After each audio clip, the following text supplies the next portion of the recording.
ए भैया मेहरारू मरद से कोहाइल बिया त मरद मनावत कैसे मास्टर?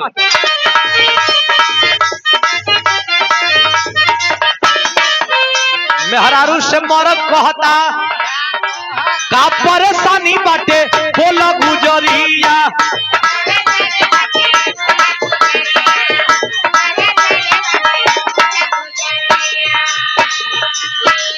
ए हो मुहवा गिरा के बैठल बाड़ू दुआरिया।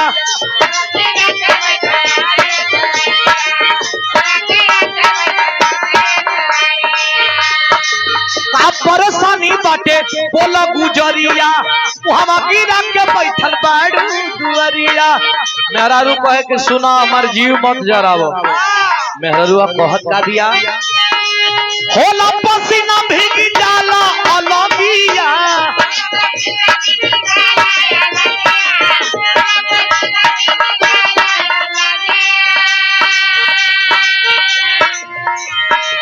होला पसीना भीग जाला अलगिया।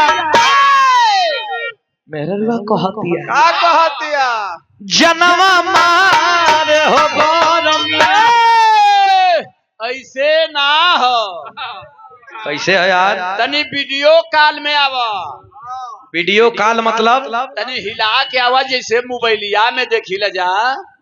ना भैया हिला दे सबकर मन हुई तब। सबकर मन है हिलवावे का।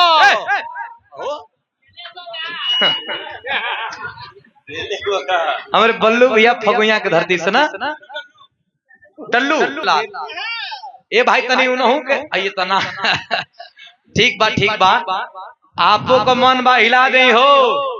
तब उनके कवन बेकार लगी तू हिलेबो तो ना तो देखा के ओके बेकार लगी तो हम हिलेबो ना करब।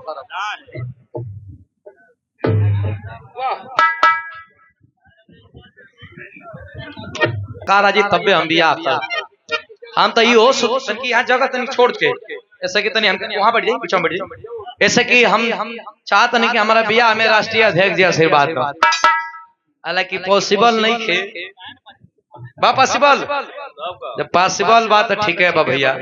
नंदलाल भैया के द्वारा पुरस्कार जरूरी बा कोट कोट प्रणाम बहुत बहुत धन्यवाद बा और बहुत बहुत प्रणाम बा हम लोगन के बीच में हमारे गार्जियन हमारे अभिभावक 2 दिन का छुट्टी ले लेवा हमारे बदे अरे भाई। और हम लोगों के बीच में आदरणीय माटी गांव से अंतरराष्ट्रीय पहलवानों के सिरमौर आदरणीय बबलू पहलवान जी भी आए हैं। तनी आप लोग ताली बजा करके सम्मान कर दीजिएगा। बहुत बहुत धन्यवाद स्वागत अभिनंदन। भैया तनकी सा दूरी बना ले पीछे से ला भैया तब तो हम लोग मान बात तन के हिलाई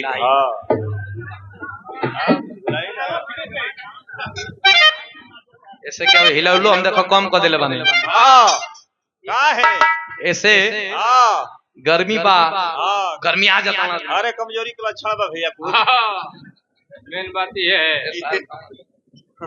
कैसे मास्टर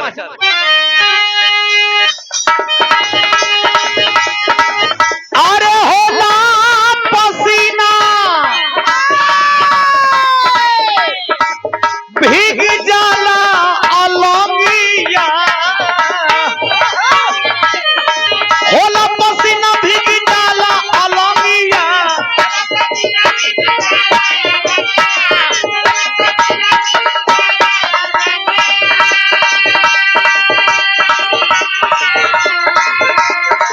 होला पसीना भीग जाला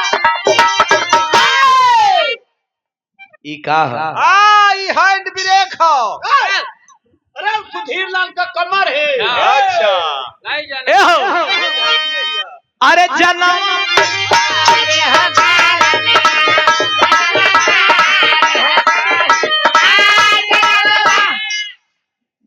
निक लागल है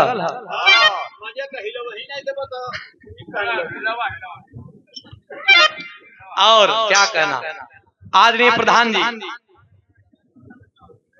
हमारे अभिभावक जी पूर्व प्रधान जी आदरणीय कैलाश यादव पूर्व प्रधान जी आपके द्वारा भी शानदार 200 रुपये तनी आप लोग ताली बजा के सम्मान कर दिया। बहुत बहुत सम्मान बा बहुत बहुत प्रणाम बा आशीर्वाद के कामना ता जिंदगी रहेगी। कैसे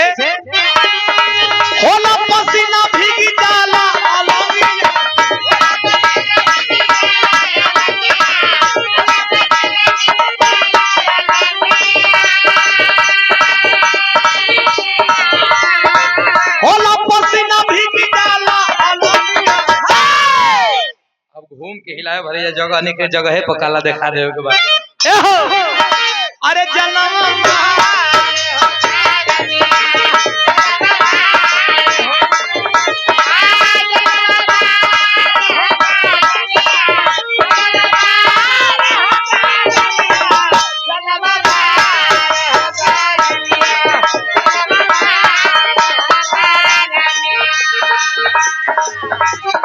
बड़ा बड़ा गीत चलल बा मार्केट में